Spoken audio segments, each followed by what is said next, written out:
హైదరాబాద్ కొండాపూర్లోని ఓ హోటల్లో Serilingampally food safety అధికారులు తనిఖీలు నిర్వహించారు. హోటల్లో కుళ్లిపోయిన మాంసం, నిల్వ ఉంచిన ఆహార పదార్థాలను, గడువు ముగిసిన ప్యాకింగ్ ఆహార పదార్థాలను అధికారులు గుర్తించారు. హోటల్ యాజమాన్యానికి అధికారులు నోటీసులు జారీ చేశారు.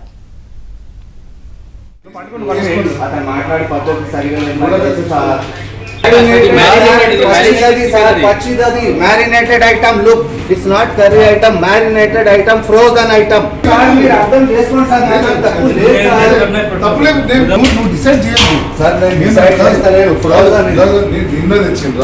ఎప్పుడు తెచ్చిన దీనికి కవర్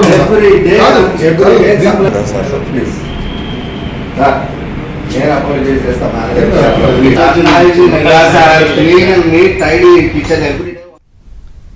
హైదరాబాద్ కొండాపూర్లోని ఓ హోటల్లో శేర్లింగంపల్లి ఫుడ్ సేఫ్టీ అధికారులు తనిఖీలు నిర్వహించారు.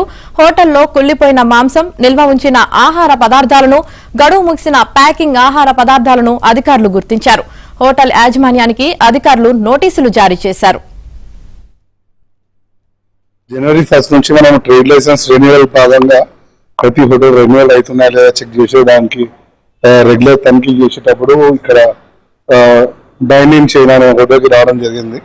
మార్నింగ్ అది మొత్తం అంతా లోపల అన్హైజీనిక్ కండిషన్ లా మోమోస్ ఒక 2-3 రోజులను చేసిన మోమోస్, ఫింగర్ చిప్స్ కొంచెం ఫంగస్ వచ్చినవి అన్ని ఐడెంటిఫై చేసి అన్ని డిస్కార్డ్ చేయడం జరిగింది. మొత్తం చేసేసి ఫస్ట్ వార్నింగ్ బేస్డ్ పైన నోటీస్ అయితే సర్వ్ చేయడం జరుగుతుంది. ఇట్లా మాత్రం ఎవరైనా కానీ అన్హైజీనిక్ ఫుడ్ పెడితే మాత్రం 100% దాన్ని ఇమీడియట్ గా సీజ్ చేసే ప్రక్రియలో చేయొచ్చు.